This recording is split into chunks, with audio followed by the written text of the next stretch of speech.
so we're going to need some timber. Now, when I'm working with timber and burning it, I like to use the grain that's really close together. It's easy to work with. It's not as much sanding, but we can still get this part here with the more spread apart grain, still get that looking awesome, and I'll show you all how to do that very shortly. Now, next you're going to need a burner. Now, I just picked up this burner from Bunnings, 40 bucks.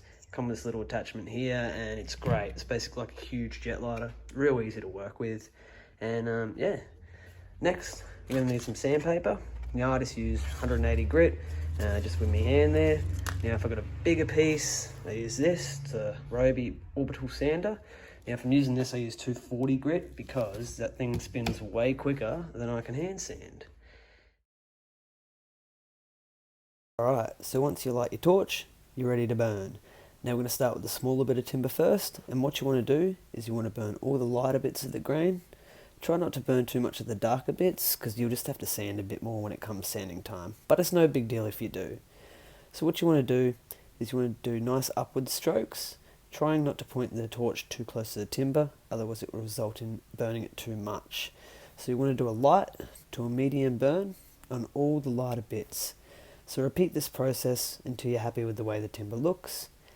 I also recommend doing this outside because it's more ventilated, and I also recommend not doing it on a plastic crate because it will more than likely burn or catch fire. Lesson learned. Alright, so the next burn we're going to do is a little bit different. We're basically going to burn the whole bit of timber in a nice dark burn. I usually like to do this sort of burn when I've got a much bigger project, or if the grain just isn't as close as I'd like it to be. I still recommend doing upstrokes, and I also still recommend not pointing the flame too close to the bit of timber because it can result in overburn. So you basically want your whole bit of timber to look like this.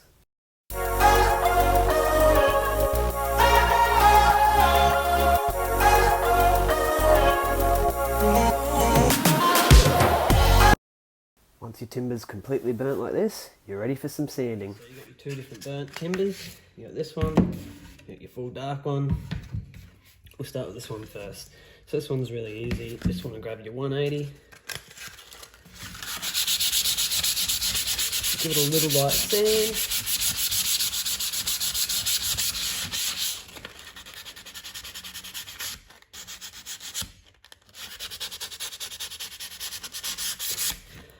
You just want to scratch the surface, really. So that bit is pretty much done. When we give that a wipe and varnish, she'll come up beautiful. Now on to the big boy. A couple ways you could do this. You could just sand the whole thing, basically scratch the surface like that one. The whole thing will be burnt, but it'll be much prettier than this. Or you can go all the way until all the clear, like the pine bits, white bits, yellow bits, or whatever you want to call them, start showing. But I'll show you both. Rookie error, forgot to hit record on the camera when I did the sanding part. It pretty much looks the exact same as when I did these little bits for my side table. Now with sanding, doesn't matter, do it until your heart's content and you like the way the bit of timber looks, and then you're ready for some varnish. So the first option is to do a light sanding, basically just taking all the charcoal off, and you end up with a pretty piece like this. Then the second way you could do it is you can do a much deeper sand, getting more of that yellowish pine popping. When you put varnish on it, it just really pops. I personally like this better, but it depends on what look you're going for.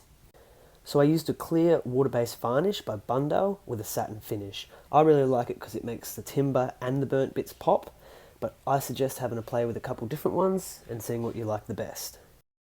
And there you have it. So once your varnish is dry, your timber should look something like this. Now these are just the two sort of styles of burning that I do. There's a few other ways you could go about it, and there's a few other YouTube videos that could definitely help you, but I just reckon that the best way to learn is to go buy a torch and start doing it yourself. Have a little experiment, but just remember there's no such thing as oversanding it, undersanding it. They're all going to look different, okay? And that's what the best part about the burn look is. They're all unique. So guys, go buy a torch, have a little play, and see what you can come up with. Guys, thanks heaps for watching, and I hope this video helped. If it did help, or you liked the video, give it a little cheeky thumbs up. Also guys, use the comment section below, let me know how you went. Check out my other socials, YouTube, Facebook, Instagram. And once again, thanks for watching.